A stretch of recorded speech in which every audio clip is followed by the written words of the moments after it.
আসসালামু আলাইকুম। আমরা চলে আসছি রোয়ালবাড়ির দুর্গে। তো রোয়ালবাড়ি দুর্গ থেকে আমরা সম্পূর্ণ ভিডিও রেকর্ড করে আপনাদেরকে দেখানোর জন্য চেষ্টা করব। এই রোয়ালবাড়ি দুর্গ নেত্রকোনা জেলায় কেন্দুয়া থানার রোয়ালবাড়ির বাজার থেকে হাফ কিলোমিটার দক্ষিণেই আপনি পাবেন রোয়ালবাড়ি দুর্গ। এটি একটি প্রাচীন স্থাপনা। এটি মুঘল আমলের থেকেই এটা মনে হয় স্থাপিত।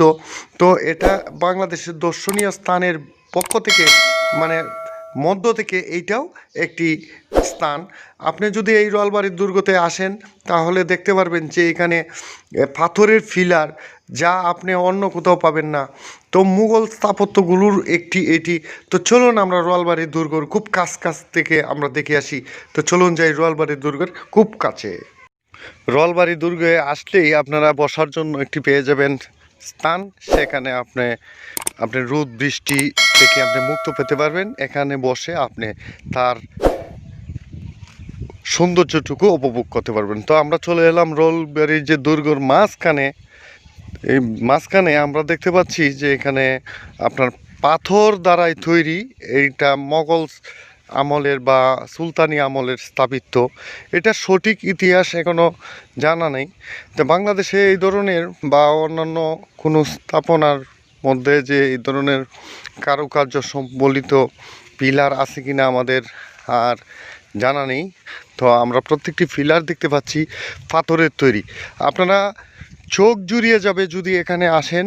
সেই জায়গাটা হচ্ছে রোয়ালবাড়ির দুর্গ।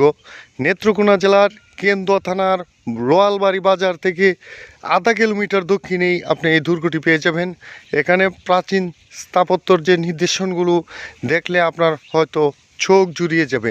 এখানে আপনি পরিবার নিয়ে ঘুরে আসতে পারেন এই রোয়ালবাড়ি দুর্গ থেকে। তো তাছাড়া এখানে কোনো টিকিট বা কোনো কিছুই লাগে না। তো দেখুন এর সৌন্দর্যমণ্ডিত কাজগুলো। এখানে আপনার প্রত্যেকটা ওয়ালে, এই যে দেখেন, প্রত্যেকটা ওয়ালে পুরা মাটির ফলক পাবেন। তাছাড়া এগুলো পরবর্তীতে সিমেন্ট দিয়ে করা হয়েছে। তো এগুলো দেখতে পাচ্ছেন। তো আমরা সরাসরি লাইভ ভিডিওতে আমরা চলে যাচ্ছি। তো ভিডিও লাইভ যদি আমরা দেখি তাহলে হয়তো উচ্চারণে ভুলটুল হতে পারে, কারণ লাইভ ভিডিও তো লাইভেই স্থাপনা আছে। সেই স্থাপনার মাধ্যমে এই ধরনের অবকাঠামো আছে কিনা আমার জানা নেই। এই দুর্গটা বেশ বড় না, এইখানে প্রচুর দর্শনার্থী যারা আছেন তারা এখানে আসেন এই জিনিসটা দেখার জন্য। তাছাড়া আমরা প্রথম যে কলমটা আছে ওইটা, এইটা, এরপরে এইখানে আর একটু আমরা বিরল দেখতে পাচ্ছি। এইখানে এই পাথরটা যেন ঘন, এই পুরাটাই একটা পাথর, এই পাশে যেগুলো আছে এগুলো এই যে দেখেন একবারে পাথরের তৈরি ফিলার। তো এই কাজটি যারা এখানে আমরা স্থানীয় যে জনগণ আছে বা স্থানীয় যে লোকজন আছে তাদের কাছ থেকে আমরা জেনে যতটুকু জানছি যে এটা একটি শহর হওয়ার কথা ছিল। আর ওই পাশেও আরও কি, তবে এটা পরিপূর্ণ হয়নি এখনো। তো এই পাশে আপনারা, আমার মনে হয় এটা কি হয়তো একটা মসজিদ হতে পারে।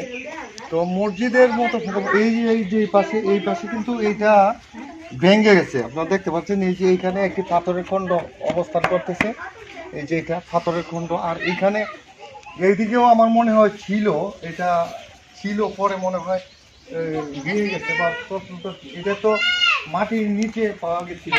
তো এই এইখানে আপনার যদি আপনি দেখেন এই দিক দিয়ে এইটা একটা জানালার মতন সিস্টেম। আর এটার মোটা কি আপনার আমি দেখাই, আমার হাত দিয়ে মেপে এই ওয়ালটার মোটা, আমার হাত হয়তো 19 ইঞ্চি। এখানে আসো পাস করে, হাত হয়তো 19 ইঞ্চি। 1 2 3 4 4.5 হাত। তো আমার হাতটা হচ্ছে 19 ইঞ্চি। তো 19 ইঞ্চি হাতেও কিন্তু এটা 4.5 হাত। তো আমরা যদি এইখানে যদি দেখাই, এই যে আমরা যে জায়গায় দাঁড়ায় আছি, ওই তুমি কোন জায়গায় আমরা দাঁড়ায় আছি, এইখানে এইরকম এই পাশে 4.5 হাত, এই পাশে 4.5 হাত, 18 ইঞ্চি হাতে 4.5 হাত, 18 ইঞ্চি। আর এই যে দেখেন এত মোটা করে ওয়াল। তো এটা এই যে কীভাবে পসিবল। আরও যে ওইদিকে আছে কিছু, এইদিকে পাথরের খণ্ড, ওইদিকে পাথরের খণ্ড।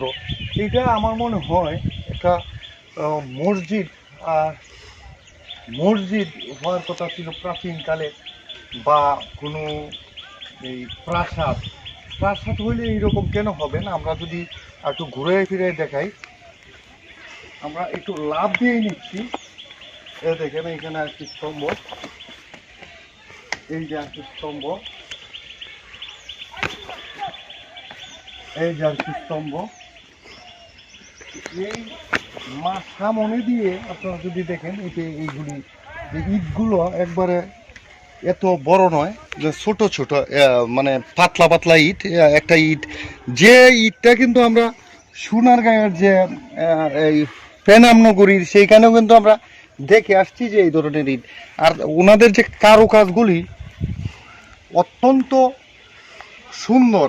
যখন আমরা নিচে যাব, আপনাদের যেহেতু উপরে উঠে আসছি, তো উপরের সাইডটা দেখানোর পরে নিচে গিয়ে আরও আছে এই পাশে আমাদের সবগুলি এই আজকে যে অন্যান্য যে এর আশপাশে যেগুলি আছে সবই এই ভিডিওতে আপনারা দেখতে পাবেন।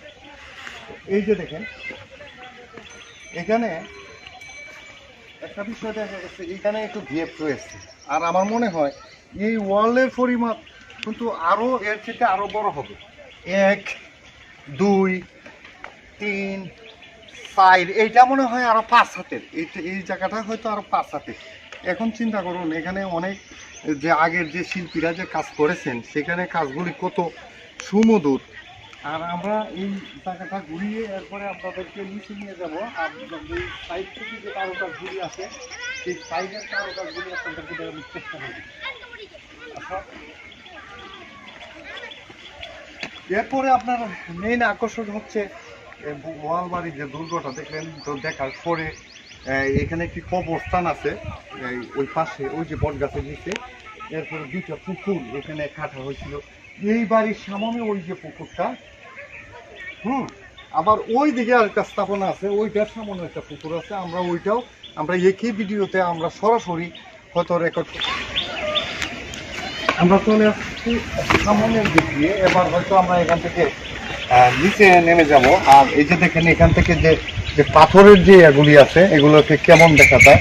আর প্রত্যেকটা পাথরের একটা খণ্ড এনে এখানে খুব ডিজাইন করা হয়েছিল এইটার কলামের জন্য। তো আমরা এবার নিচ দিয়ে এটার সাইডে আর কোনো কারুকাজ আমরা দেখতে পাচ্ছি কিনা, সেগুলো আমাদের দেখানোর জন্য রেকর্ড করি। প্রথমে আমরা ভিতর সাইডে রেকর্ড করি, এরপরে বাইক সাইড রেকর্ড করি। তো ভিতর সাইডে আমরা যদি এক নজরে, তুমি এনে ক্যামেরাটা ধরো, এক নজরে যদি দেখি, এইখানে দেখেন ছোট ছোট কাজ কাটা আছে। এইখানে এতটুকু উঠছিল, আর এর উপরে আর উঠতে পারে নাই, হয় কাজটা বন্ধ হয়ে গেছে যে কোনো কারণবশত। এখানে এখানে স্থানীয় লোকজন যারা আছেন তাদের কাছ থেকে জেনে যতটুকু পাইছি, এখানে এই একটি শহর, প্রাচীন শহর হওয়ার কথা ছিল, যে শহরটাই হয়ে গেছে আপনার ইয়াতে এই সোনারগাঁও বা ঢাকা, এরকম লোকের মুখে শোনা যায়। এখন জানি না যে কতটুকু সত্য আর কতটুকু মিথ্যা। প্রত্যেকটা এখানে মনে করেন যে 12 জনের কাজ করতো, পরে 13 জনের খুরাকি দিত। খুরাকি অনেকে গ্রাম্য ভাষায় বলে মানে মজুরি। তো সেই যে 13 জন, উনি যে একজন কাজ করতেন হাইডেম ভাবে, উনাকে প্রকাশিত হওয়ার পরে কাজ ছেড়ে চলে গেছেন। তো এই যে দেখেন প্রত্যেকটা জায়গার মধ্যে যে সুন্দর করে কারুকাজগুলি এটিকে সুন্দর করে উঠায়। এই ইট দিয়েই তারা সুন্দর একটি নকশা করেছেন। এরপরে আমরা অনেক জায়গায় ধ্বংসস্তূপ হয়ে গেছে। এখানে কিন্তু আপনারা এই যে দেখেন, এখানে এই যে ফুলগুলিও আঁকা ছিল একবারে, এই যে ইট, এই ডিজাইনটা কিন্তু ইট কেটে হয়েছিল বন্ধুরা। আপনারা ইট কেটে কোনো ডিজাইনের আগে তৈরি হয়েছে কিনা, এই যে দেখেন ইটটা, এই যে দেখেন ইটটা, এটা হচ্ছে ইট, আর এই পাশটা কিন্তু ইট কেটে এই যে ডিজাইনটা, ঠিক আছে? তো ইট কেটে ডিজাইন করাটা তো অনেকটা কঠিন ব্যাপার, কারণ ইটের গায়ে যখন আপনি আঘাত করবেন, আর সেই ক্ষেত্রে ইট কিন্তু ভেঙে যাবে। আর আরেকটা বিষয় আপনাদেরকে বলে দিই, এই আমরা যে ইট দিয়ে কাজ করি এখন বর্তমান যুগে, এই ইটের মতন তো কিন্তু এই ইট না। এই ইটটা দেখেন, ক্যামেরাটা কাছে আনো, এই ইটটা দেখেন, এটা আমরা যে বর্তমান যে ব্লক আছে, শহরে ব্লক দিয়ে কাজ করে, সেই ব্লকের মতন আমার মনে হয়। তো ইটটার একটা অন্যরকম একটা পারফরমেন্স আমরা দেখতে পাচ্ছি। এটা ইট কুলার ইট নয়। তো আমরা চলে যাচ্ছি এদিকে। প্রত্যেকটা এদিকে নকশা ছিল আগে, যেহেতু এটা পরবর্তীতে খনন করা হয়েছে। খনন করার পরে আর এখানে এই অবস্থাতে পরে রয়েছে। প্রত্যেকটা জায়গাতেই কিন্তু নকশা, ইট কেটে নকশা করা হয়েছে, দেখতে পাচ্ছেন। এখন আমরা এই দুর্গের আউটসাইড দিয়ে চলে যাব। আউটসাইড দিয়ে আপনাদেরকে ঘুরিয়ে দেখাবো। এরপরে পাশের যে কবরস্থান, এত বড় লম্বা কবরস্থান, এই কবরস্থান কি মানুষের হইতে পারে কিনা, মানে আগের মানুষ অনেক লম্বা ছিলেন, এতে বোঝা যায়। তো আমরা আউটসাইডে আমরা চলি। তো এখানে আসলে আসলে আপনি যখন এই জায়গাটা দেখবেন, এখানে কিন্তু বসার একটা সিস্টেম আমাদের রয়েছে। আউটসাইড দিয়ে আমরা যখন যাব, এই দেখেন এখন তো প্রাচীন কাজগুলি এগুলো ধ্বংস বিলুপ্তর পথে। এই দেখেন এগুলো সাপ আর এই ওয়ালগুলো ভেঙে ভেঙে যাচ্ছে। তো আমরা এই ভিডিওতে আমাদের যে আপনার এই যে বোয়ালবাড়ির যে দুর্গ, এই দুর্গর বিষয়টি আপনারা একবারে সরাসরি প্রত্যক্ষ দেখতে পারবেন। যে এগুলো তো এখন আগের স্থাপনা, এখন প্রত্যেকটি কারুশিল্প এগুলো কিন্তু ইট কেটে করেছে। অন্য অন্য জায়গায় যেগুলি সিমেন্ট কেটে করতো, এগুলো কিন্তু ইট কেটে করেছে।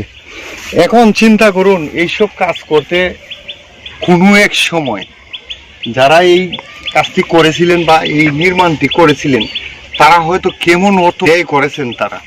তো এটা হয়তো দেখলেই আপনারা বুঝতে পারবেন। তো আমরা যেহেতু এখন একটা চিন্তা করছি যে বাংলাদেশে যত ভ্রমণের জায়গাগুলো আছে, যেহেতু আমার কাজ না, কারণ আপনারা আমার কথা বলেই শুনতে পাচ্ছেন যে আমি এই ধরনের কাজে কোনো অভিজ্ঞতা না। হ্যাঁ, আমার একটি ইলেকট্রিক ইউটিউব চ্যানেল আছে, সেটা হচ্ছে ইলেকট্রিক বিডি। তো আমি ওই মানে ঘুরতে ফিরতে ভালোবাসি। তো চিন্তা করলাম যে ঘোরার যে বিভিন্ন জায়গার যে ভিডিওগুলো, একটা স্মৃতি হিসেবে যদি আপনি রেকর্ড করে আপনাদেরকে দিই, তাহলে হয়তো আপনারা এই প্রাচীনকালে যেগুলো ধ্বংস সেগুলো হয়ে গেছে, এগুলো হয়তো ভিডিওর মাধ্যমে আপনারা এই জিনিসটা দেখতে পারবেন, বা একটা স্মৃতি থেকে যাবে, বা একটা ডকুমেন্ট থেকে যাবে। তার কারণেই কিন্তু এইগুলো ভিডিও ইন্টারনেটের মাধ্যমে দেওয়া, যাতে এটা একটা সংরক্ষিত থাকে। তো আমরা এখন আমরা চলে এলাম সামনের সাইড। এখন আমরা এই মুহূর্তে দাঁড়িয়ে আছি এই দুর্গর যে সামন অবস্থান সাইডে। আমরা এই সামন অবস্থান থেকে আমরা এই দুর্গটা রেকর্ড করছি। তো আমি যেহেতু বাড়ি যেতেছিলাম, এই প্লে বাটনটা আম্মাকে দেখানোর জন্য, তো আমার ইউটিউব চ্যানেলের জন্য এই প্লে বাটনটা এখনো উন্মুক্ত করিনি, এভাবেই রয়েছে। তা আমার আম্মাকে এই প্লে বাটনটা দেখাবো। আর এই সামন থেকে আমরা যতটুকু ধারণ করতে পারি দিলাম। ওই যে এইখান থেকে আরো এখানে দেখতে পারবেন কিছু, যে এগুলো সম্পূর্ণ পাথর, এগুলো বেলে পাথর। এই পাথর এই নদী দিয়ে নাকি এই পাথর বেশি আনতো। তো প্রাচীনকালের যে ব্যবসা বাণিজ্য বা অন্যান্য যা কিছু প্রচলন হইতো, তা কিন্তু যোগাযোগের মাধ্যমে, যোগাযোগ যেমন ভালো ছিল তখন নদী মাতৃক। এই যে দেখুন, এগুলো কিন্তু পাথরের। আপনারা এই স্থাপনাটা, এটা মনে হয় আরো নিচে আছে। তো এগুলো কিন্তু পাথরের। বট গাছের নিচে একটি কবরস্থান আমাদের এখানে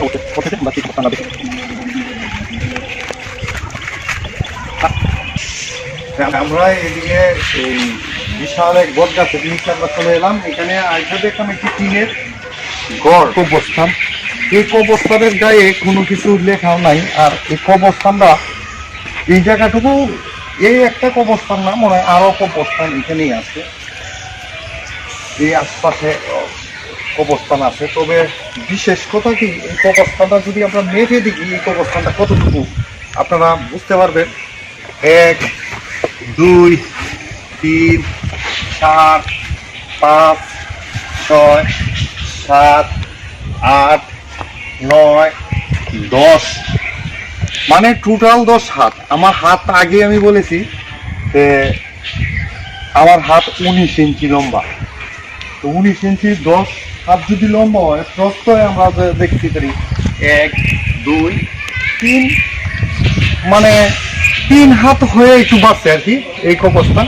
মসজিদ আছে, সেই মসজিদের হুজুর এদিক দিয়ে যাচ্ছিলেন, তো ওনাদেরকে আমি ডেকে আনলাম যে হুজুর এই যে দুর্গ না মসজিদ, এই স্থাপনার বিষয়ে আপনি তো দীর্ঘদিন এখানে ছিলেন, তো এই ব্যাপারে যদি যতটুকু জানেন আমাদের যে দর্শক আছে তাদেরকে তারা হয়তো এই জিনিসটা জানতো।